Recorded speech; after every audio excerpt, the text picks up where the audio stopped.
C T ರವಿಯವರ ನೇತೃತ್ವದಲ್ಲಿ ಅಡ್ಡ ಮತದಾನ ಆಗಬಾರ್ದಾಗಿತ್ತು. ಇದೊಂದು ಅತ್ಯಂತ ನಮಗೆ ಆಘಾತಕಾರಿ ಮತ್ತು ದುರ್ದೈವದ ಒಂದು ಸಂಗತಿ. ಇದನ್ನು ಸಂಪೂರ್ಣವಾಗಿ ತನಿಖೆಯನ್ನು ಮಾಡಿ ಅದರ ಸಂಪೂರ್ಣ ರಿಪೋರ್ಟನ್ನು ತೆಗೆದುಕೊಂಡು ಹೈಕಮಾಂಡಿಗೆ ಹೋಗುವಂಥ ಕೆಲಸವನ್ನು ರಾಜ್ಯ ಅಧ್ಯಕ್ಷರು ಮತ್ತು ಲೀಡರ್ ಆಫ್ ಅಪೋಸಿಷನ್ ಮಾಡ್ತೀವಿ ಅಂತ ಹೇಳಿದ್ದಾರೆ. ಆದಷ್ಟು ಬೇಗನೆ ಅದು ಇನ್ನೊಂದು ವಾರದೊಳಗಡೆ ರಿಪೋರ್ಟ್ ಕೂಡ ಕೇಳಿದ್ದಾರೆ.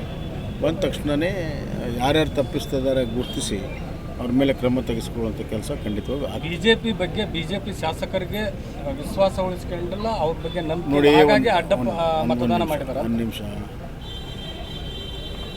ಈ ಕಾಂಗ್ರೆಸ್ ಸರ್ಕಾರ ಶಿವಕುಮಾರ್ ನೇತೃತ್ವದಲ್ಲಿ ಹಣದ ದುರಹಂಕಾರದಿಂದ ಆಡಳಿತ ಮಾಡ್ತಾ ಇದ್ದಾರೆ. It is a political corruption.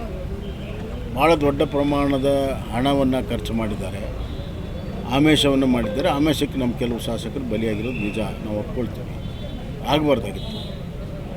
ಈಗ ಇಂಥ ಕ್ರಮಗಳಾಗಬಾರ್ದು ಅನ್ನೋದನ್ನು ಎಚ್ಚರಿಕೆಯನ್ನು ಬರುವಂಥ ದಿನಗಳಲ್ಲಿ ನಾವು ವಹಿಸ್ತೀವಿ.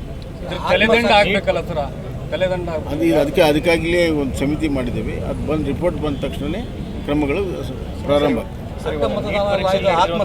ಏನಿದೆ ಸರ್, ಅದನ್ನು ಸರಿಯಾಗಿ ನಿಭಾಯಿಸುವಲ್ಲಿ ಕೇಂದ್ರ ಸರ್ಕಾರ ವಿಫಲವಾಗಿದೆ, ಕಾಂಗ್ರೆಸ್ ಆರೋಪ ಮಾಡ್ತಾ ಇದೆ. ಅದು ಸತ್ಯ ಕೂಡ.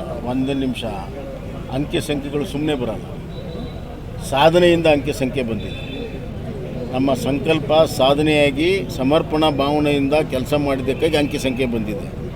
ಸುಮ್ಮನೆ ಅಂಕೆ ಸಂಖ್ಯೆ ಬರೋದಿಲ್ಲ. ಕಾಂಗ್ರೆಸ್ನವ್ರು ಅಂಕೆ ಸಂಖ್ಯೆಗಳನ್ನು ಕೊಡ್ತಾರೆ. ಹಂಗಂದ್ರೆ ಬರೀ ಅಂಕೆ ಸಂಖ್ಯೆ ಆಡಳಿತ. ನಾನು ಡೈಲಿ ಪೇಪರ್ನಲ್ಲಿ ಬರೀ ಅಂಕೆ ಸಂಖ್ಯೆಗಳಿರ್ತದೆ, ಬಿಟ್ಟರೆ ಏನಿದೆ. ಕಾಂಗ್ರೆಸ್ಸಿಗೆ ಯಾವುದೇ ನೈತಿಕ ಹಕ್ಕಿಲ್ಲ. ಯು ಪಿ ಎ ಸರ್ಕಾರ ಇದ್ದಾಗ ಇಂಥ ಹಲವಾರು ಪ್ರಕರಣಗಳಾಗಿದೆ, ಎಲ್ಲ ರಾಜ್ಯಗಳಲ್ಲಾಗಿದೆ. ಒಂದೇ ನಿಮಿಷ ಕೇಳಿ. ನೀಟ್ ಇರಲಿಲ್ಲ ಅವಾಗ. ಒಂದೇ ನಿಮಿಷ. ನೀವು ಇದನ್ನು ಕರೆಕ್ಟಾಗಿ ಸೀಕ್ವೆನ್ಸ್ ತಿಳ್ಕೊಂಡ್ರೆ ಗೊತ್ತಾಗುತ್ತೆ. ಯು ಪಿ ಎ ಸರ್ಕಾರ ಇದ್ದಾಗ ರಾಜ್ಯಗಳಲ್ಲಿ ಈ ಥರ ಎಕ್ಸಾಮಿನೇಷನ್ ಆಗ್ತಾಯಿತ್ತು. ಸಿ ಇ ಟಿ ಮತ್ತು ಮೆಡಿಕಲ್ ಕಾಲೇಜ್ ಎಕ್ಸಾಮಿನೇಷನ್ ರಾಜ್ಯದಲ್ಲಿ ಆಗ್ತಿತ್ತು. ನಮ್ಮ ರಾಜ್ಯದಲ್ಲೇ ಈ ಥರ ಪೇಪರ್ ಲೀಕ್ ಆಗಿ 2-3 ಸತಿ ಪೋಸ್ಟ್ಪೋನ್ ಆಗಿದೆ. ಕರ್ನಾಟಕದಲ್ಲಿ ಆಗಿದೆ, ಪಿ ಯು ಸಿ ಇದು ಆಗಿದೆ, ಸಿ ಇ ಟಿನೂ ಆಗಿದೆ, ಎಲ್ಲವೂ ಆಗಿದೆ. ಉತ್ತರ ಪ್ರದೇಶದಲ್ಲಿ ಭಾಳ ದೊಡ್ಡ ಪ್ರಮಾಣದಲ್ಲಿ ಆಗಿ ದಾನ್ಲೆ ಆಯಿತು. ಹೀಗೆಲ್ಲ ರಾಜ್ಯದಲ್ಲೂ ಆಗಿತ್ತು. ಈಗ ನೀಟ್ ಬಂದ ಮೇಲೆ ಇದುವರೆಗೂ ಆಗಿರಲಿಲ್ಲ. ಈ ಬಾರಿ ಕೆಲವರು ಈ ವ್ಯವಸ್ಥೆಯನ್ನು ಒಳಗೆ ಹೊಕ್ಕು ಮಾಡಿರುವಂಥದ್ದು ಕೆಲವು ಜನರು.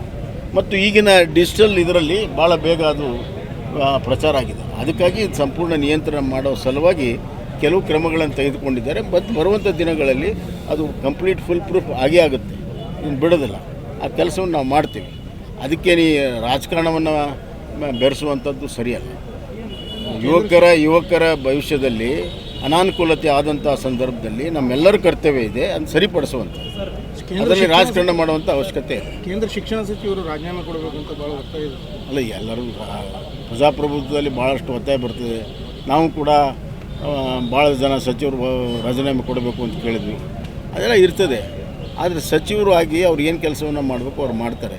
ನೀಟ್ ಅಂದರೆ ಒಂದು ಇಂಡಿಪೆಂಡೆಂಟ್ ಬಾಡಿ. ಅದು NTA ಅನ್ನೋದು ಇಂಡಿಪೆಂಡೆಂಟ್ ಬಾಡಿ. ಅವ್ರಿಗೆ ಸರ್ವ ಅಧಿಕಾರವನ್ನು ಕೊಟ್ಟಿದ್ದೇವೆ. ಅವ್ರ ಮೇಲೆ ಈಗಾಗಲೇ ಕ್ರಮ ಆಗಿದೆ. ಹಲವಾರು ಜನರನ್ನು ಕಿತ್ತು ಒಗೆದಿದ್ದಾರೆ. ಈಗ ಅದನ್ನು ಸರಿಪಡಿಸುವಂಥ ಕೆಲಸವನ್ನು ನಾವು ಮಾಡ್ತೀವಿ.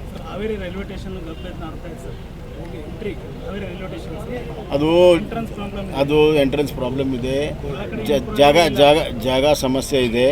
ಅಲ್ಲಿ ಖಾಸಗಿಯವರು ಜಾಗ ಬಿಟ್ಟುಕೊಡ್ತಾ ಇಲ್ಲ, ಕೋರ್ಟಲ್ಲಿದೆ. ಅದನ್ನು ಮಾತುಕತೆ ಮುಖಾಂತರ ಬಗೆಹರಿಸುವಂಥ 2-3 ನಾನು ಪ್ರಯತ್ನ ಈಗಾಗಲೇ ಮಾಡಿದ್ದೇನೆ. ಒಂದೇ ನಿಮಿಷ. ಅದು ಪ್ರಯತ್ನ ಮಾಡಿದ್ದೇನೆ, ಅದಕ್ಕಿನ್ನ ಫಲ ಸಿಕ್ಕಿಲ್ಲ. ಬರುವಂಥ ದಿನಗಳಲ್ಲಿ ಮತ್ತೆ ಮರು ಪ್ರಯತ್ನವನ್ನು ಮಾಡ್ತೀನಿ. ಈ ಮೇಕೆದಾಟು ತಮಿಳುನಾಡು ಸರ್ವಾನುಮತದಿಂದ ಮೇಕೆದಾಟು ಅಸೆಂಬ್ಲಿಯಲ್ಲಿ ಸರ್ವಾನುಮತ ಮಾಡಿದ್ರೇನು ಬಿಟ್ಟರೇನು ಅದು ಸಂಬಂಧ ಇಲ್ಲ. ಈಗಾಗಲೇ ಕೋರ್ಟಲ್ಲಿ ತಮಿಳುನಾಡು ಹೋದಾಗ ಕೋರ್ಟ್ನವ್ರು ಹೇಳಿದ್ದಾರೆ, ನಾವೀಗ ಹಸ್ತಕ್ಷೇಪ ಮಾಡೋದಿಲ್ಲ. ಇದು ತಾಂತ್ರಿಕವಾಗಿ ಏನೆಲ್ಲ ಆಗುತ್ತೆ ಅದೆಲ್ಲ ಆಗಲಿ, ನಾವೀಗ ಹಸ್ತಕ್ಷೇಪ ಮಾಡೋದಿಲ್ಲ ಅಂತ ಅವ್ರ ಕೇಸನ್ನು ಕಿತ್ತೋಗಿದ್ದಾರೆ. ಹೀಗಾಗಿ ಈಗ DPRನ ರಾಜ್ಯ ಸರ್ಕಾರ ತಯಾರು ಮಾಡ್ತಾಯಿದೆ. ಆದಷ್ಟು ಬೇಗನೆ ಅದನ್ನು ತಯಾರು ಮಾಡಿ ಅನುಮತಿಯನ್ನು ಪಡ್ಕೊಳ್ಳೋದಕ್ಕೆ ನಮ್ಮೆಲ್ಲ ಲಕ್ಷ್ಯ ಇರಬೇಕು.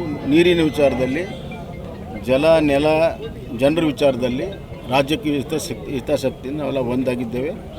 ಅದಕ್ಕೆ ಸರ್ಕಾರ ಏನೆಲ್ಲ ಕ್ರಮ ತೆಗೆದುಕೊಳ್ತದೆ ಅದು ನಾವೆಲ್ಲರೂ ಕೂಡ ರಾಜ್ಯ ಹಿತದೃಷ್ಟಿಯಿಂದ ಒಂದಾಗಿ ಕೆಲಸವನ್ನು ಮಾಡ್ತೀವಿ. ಬೀಡ್ತಿ ವರದ ಆಮೇಲೆ ನಾನು ಶಿವಕುಮಾರ್ ಅವ್ರಿಗೆ ಹೇಳಕ್ಕೆ ಇಚ್ಛಪಡ್ತೀನಿ, ನೀವು ಈ ಸರ್ಕಾರ ಬಂದಿದೆಯಲ್ಲ, ನಿಮ್ಮ ಬೆಂಬಲದಿಂದ ಬಂದಿದೆ. ಅಲ್ಲಿ ನಿಮ್ಮ ಕರ್ನಾಟಕದ ಹಿತಾಸಕ್ತಿ ಮತ್ತು ಅದರಲ್ಲಿ ವಿಶೇಷವಾಗಿ ಮೇಕೆದಾಟು ಇಡೀ ದಕ್ಷಿಣ ಭಾರತ ಹೃದಯ ಭಾಗವಂತ ಹೇಳಿದ್ದೀರಿ.